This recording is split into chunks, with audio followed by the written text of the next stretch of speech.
Tonight on Nation to Nation, the country erupts in Wetsuweten solidarity demonstrations. It's reminding some of the past. I think that people are already pointing to it as a kind of ofoka crisis, right?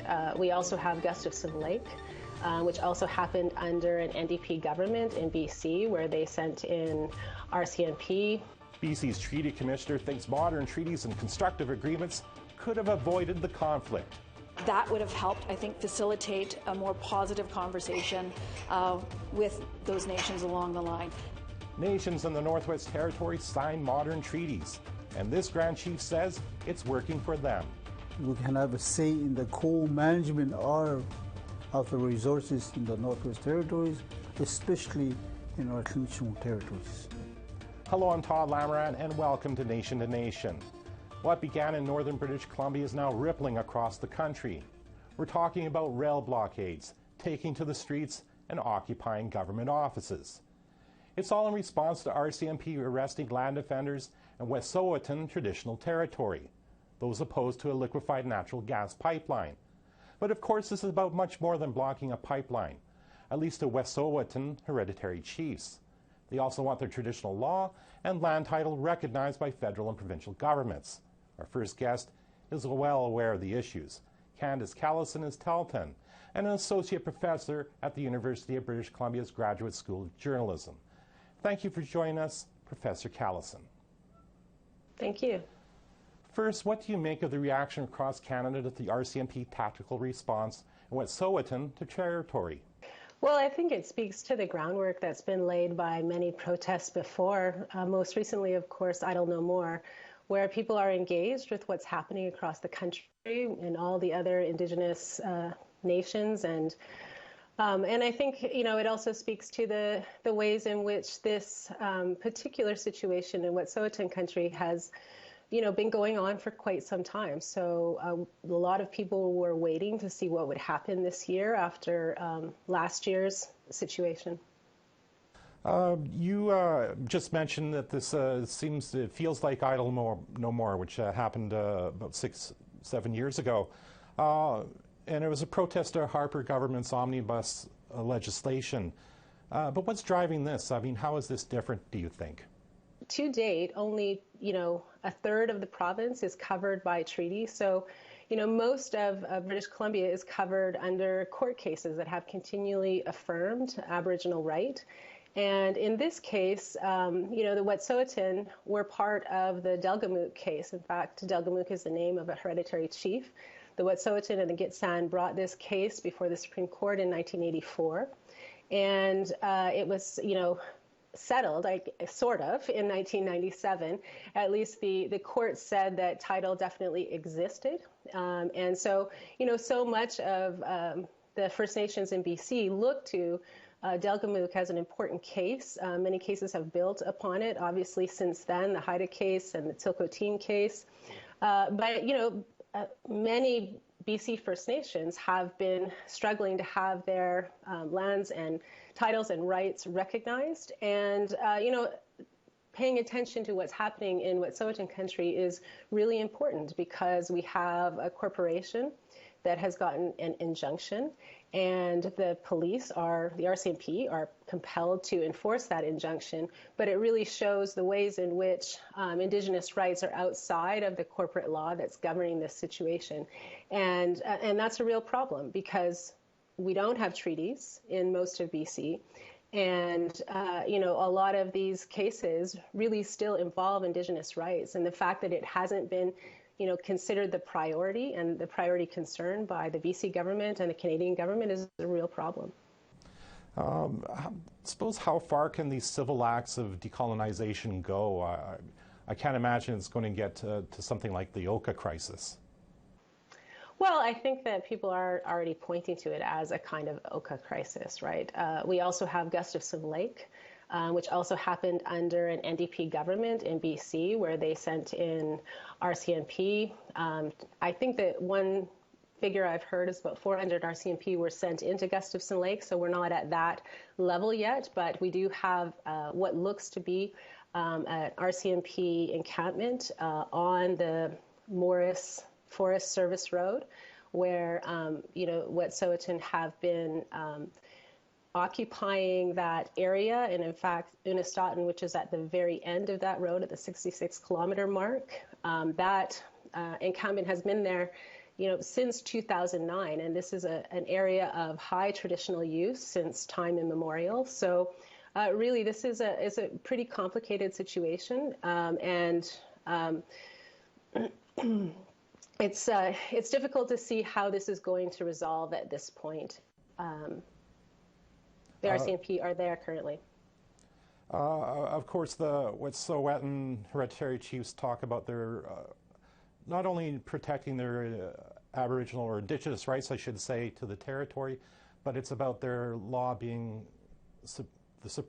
that they're following their traditional law. I suppose, how are they being ignored when we're talking about their traditional law? Well, the BC government claims that they have made deals with all of the band councils. So the history of BC is really relevant when you think about this discussion, as well as the Delgamuukw court case. So the way that it happened in BC is without treaties. The lieutenant governor came into all of the lands that were owned by all of the First Nations, and they basically circled, little circles around where people were living, and then made those into reserves. And so that's how the reserves work in BC, unlike elsewhere in the country. And so, the elected chiefs govern those reserve areas. And a quote that I have read from hereditary chiefs is that, they're responsible for the traditional territory and for, the laws within their governance system. And their governance system has been very well laid out in the courts, of course, because the Delgamuukw case is one of the very first cases to accept oral history. And so, the hereditary chiefs described how their system works in great detail before the courts, and we're seeing their system really working to protect their lands and to protect their people. So when we're talking about the Indian Act leadership, as you said, and perhaps other supporters of the project, are they then not following their own traditional law? That's an interesting question. I mean, I am not Wet'suwet'en, so I can't comment on the internal workings of their nation. What I've heard from, reading the many statements that have come out is that, they need to have conversations about how this is all going to work, and they have been having those conversations. The hereditary system is still very strong, and we see that definitely in the past few days. We've seen chiefs who are supporting and speaking for the people, but we also see, increasingly some other voices that are from the elected councils. And so, we're at this moment, right, where the government has continued to use divide and conquer strategies since, the beginning of BC. And we're seeing some of that strategy in place, certainly. But also, it's clear that this is an internal matter that Wet'suwet'en need to work out. And yet Coastal GasLink has gone ahead with an injunction, and the RCMP have gone ahead with enforcing it, not waiting for that process to play out. Now, I just want to kind of briefly turn our attention to another topic which you're very familiar with, and that's been the media coverage around all this. I guess, what would you say would be the biggest failing of the media coverage? Well, if you were paying attention, the only people who were on the ground and live tweeting were either Wet'suwet'en people themselves, who were manning their own Twitter accounts. As far as I can tell, I'm not sure who was running those Twitter accounts, but there was a Twitter account for Wet'suwet'en, there was a Twitter account for Gittemden, another checkpoint, and then it was independent media, right? We weren't seeing the Globe and Mail reporting, we weren't seeing the Vancouver Sun reporting, so we're really dependent on, independent media like Ricochet, like the Tyee, like the Narwhal, like the National Observer, who, were reporting quite regularly and quite in depth and providing, major contextual reporting. And I would include APTN as providing a lot of contextual reporting as well. But, this hasn't necessarily been well reported by mainstream media. CBC was kind of in and out. They didn't stay on the ground the entire time. And I think that's really problematic. I think that when we are at the point where we're depending on Twitter and we're depending on independent media to bring this to our attention. You know, things have disintegrated, I think, in terms of media coverage and in terms of the accountability role that media should be playing for corporations and for government. Well, it will certainly be interesting, as you say, to see how this all plays out. Professor Callison, I want to thank you for speaking to me. Thank you. After the break, we speak to an NWT Grand Chief. He'll talk about how his modern treaty makes the Tlinchon Nation a partner in resource development.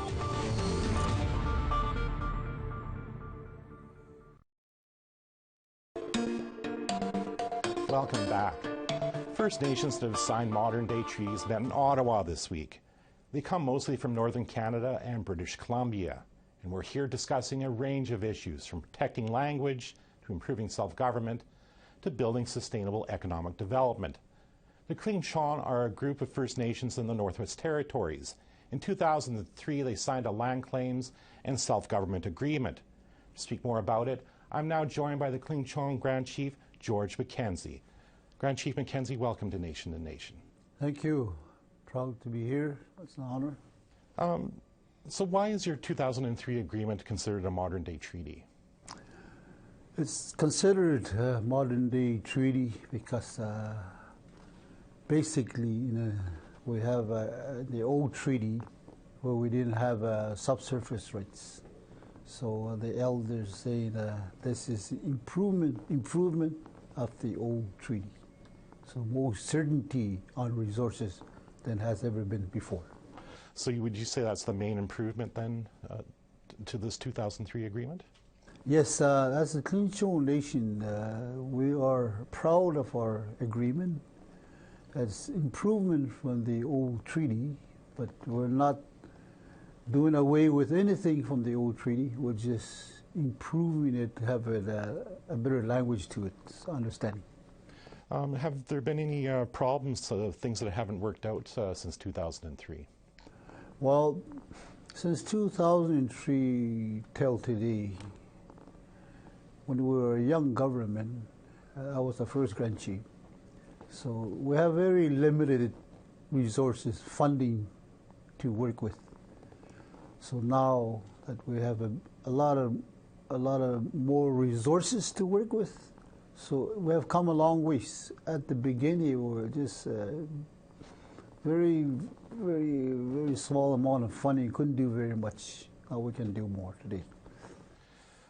In 2014, the federal government transferred land and resources to the territory. How involved were you when that happened? Yes, I was not the Grand Chief at the time, but I followed. I think we were involved, so we were asked if we want to sign on to devolution. And the leadership at the time said yes, they want to sign on to the devolution so we can have a say in the co-management of the resources in the Northwest Territories, especially in our Tlinchon territories. And now, because of that, we've signed some agreement, we co-drafted together. It's never been done before. The moratorium on oil and gas development is going to be lifted in 2022, I believe. And so if there is any development, do you foresee a smoother outcome because you have this board, you have a greater say over your resource development? Do you think you'd have a smoother outcome than what's been going on just to the south of you in British Columbia? Yes, we do, because anything that's going to happen on the Tlinchon 39,000 square kilometers of land surface and subsurface, we have the lawmaking power on that. So anything that's going to happen has to go through Tlinchon government before anything happens. But roughly, Tlinchon territory, traditional territories, 100,000 square miles of land that we nomadically follow the animals. So we also are a key player in that area. If anything happens, development in that area, the industry and the government has to consult with Tlinchon, make an agreement with Tlinchon. It's called IBA, Impact Benefit Agreement, and then the project goes ahead. So that's how we're a key player in all that. The treaty commissioner kind of suggested that if more modern treaties were in place in British Columbia, I guess, along the agreement that you have in the Northwest Territories, that perhaps we wouldn't be seeing the conflict that's currently happening down there. Would you agree or disagree with her? Well, I can only speak for the Clinchon, because in the past, a lot of examples. I'll give you one example so you know that there was staking going on because of the diamond mine rush, and then one of the elders' house, beside his house, there was a stake put in the ground, and everybody got all excited. What's going on here? So because of that, we settle our land claim. We're self-government. We have lawmaking power in our land. So for all that reason, anything that happens, we have to be consulted fully, or else we will oppose development. We're not against development, but it has to be done the way it says in our land claim agreement. We'll support it. So in that way, modern treaty is more certainty of development, resources to distract resource on the land. We're not opposed to that. Do you feel it gives you the power to just say no then if development comes out that you completely disagree with? Yes, as the elders remind us, keep reminding us all the time. He says one of the most important thing is the drinking water, the river system that flows in our community, by our community. If there's going to be a chance that it's going to be contaminated, you cannot make development happen. You cannot let that happen, because the water is for generations to come and for the animals. So if it's environmentally friendly, good. If not, we have to oppose it. Last question I'm going to ask you, again, I listened to Celeste Haldane, the BC Treaty Commissioner, her address at noon yesterday, and she talked about I mean, I shouldn't say she talked about, but questions were addressed to her. There was some frustration. How do you hold the government to account when they don't honor your agreement? Well, when I was involved with it 2007 or so, I was involved with the implementation of land claim agreement. At the time, we were struggling. Even the minister won't even come and visit us, or to visit his office. Now we have ministers, we can visit them anytime. We're allowed to visit Prime Minister twice a year. All this consultation is happening today because of the land claim and the self-government and modern treaty. So I think it's fair to say that more consultation is happening, and that we're starting to understand each other better. I think that we have to educate the public of Canada that we want support for our self-government. It's not that we're going to govern anybody else but ourselves. So there's nothing to fear there. I hope I answer it.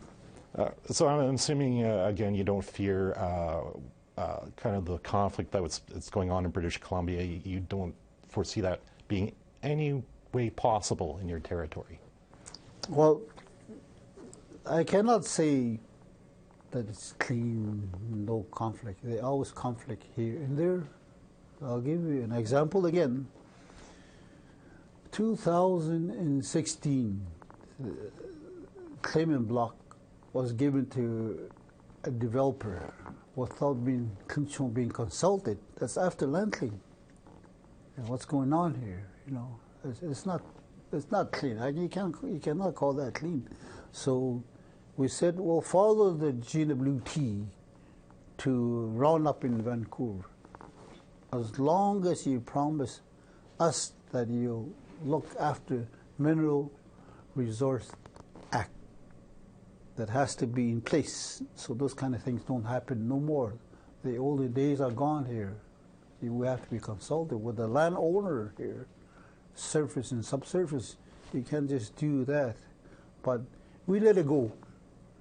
And talking to the Premier, yes, he promised us he will develop the act. So we follow him to Vancouver. So we let the bygones be bygones. You know, like the old saying, don't hammer on the table. There's always tomorrow, and you will eventually get your wishes. That's what happened. Okay. I want to thank you for coming in and this conversation. Thank you again, Grand Chief. If you don't mind, can I say something? Sure, go ahead. Okay. For the Aboriginal world in modern treaty self-government, to go forward, we need the economic base. But to have a strong economic base, the Aboriginal world have to support each other. What I mean by that is we have boundaries between us, around us. And in the boundary, there's overlap. And we have not resolved the overlap yet. And our government has made a motion. We want to resolve the overlap with our neighbors, the Nunavut, Saktu, the Yellowknife group, and the Deschaux. Once we resolve the overlap, and there's more certainty how development can happen, and that's good for the economy. So that's what I want to say. That's going forward on our modern treaty. Okay, great. Thank you again. Okay, thank you. We'll have more after another short break.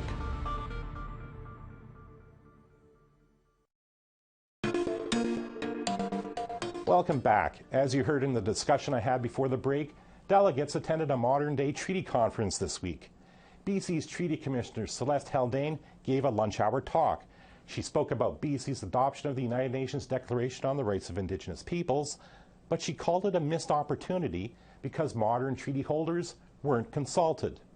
If we want to think about modern treaties as the way to operationalize and implement the UN Declaration, I think the insights and perspectives that those modern treaty and self-governing nations hold would have been important to include in that discussion as they were building out the legislation. After her speech, Teslin Tlingit Executive Councillor Dwayne Aucoin expressed frustration with the government. How do we keep government accountable for when they go against what they've agreed to, when they go against this reconciliation that they're always talking about? Afterward, Haldane answered me by focusing on a promise from last autumn's throne speech, where new steps are to be taken to live up to the spirit and intent of the treaties. She would like to see that promise turned into a national treaty commission. You need that independence or an independent body to, I would say, be a part of that process, right? Ensuring that it's a level playing field when it comes to implementing treaties and making recommendations if there are shortfalls and shortcomings, and that you have that voice and that strong voice for those modern treaty nations, but also other treaty nations as well. But the elephant in the room is the conflict ongoing in Wetsuweten territory. Haldane believes a modern treaty agreement could have avoided it. Well, I think it would have provided a different conduit to have that discussion around free, prior, and informed consent, because given that treaties and modern treaties are constitutionally entrenched, the government and the Crown must actually secure consent. That's what is envisioned in a modern treaty, and that's really, again, the standard that is set out in the UN Declaration. I'm not suggesting that it would have been an automatic yes, because, as you can see, circumstances are different in each community. That's our show for this week. Now, we often edit interviews to fit into the time allotted, but if you want to hear longer, unedited ones, check out our podcasts. Go to aptnnews.ca/podcast. I'm Todd Lamoran. Thanks for watching.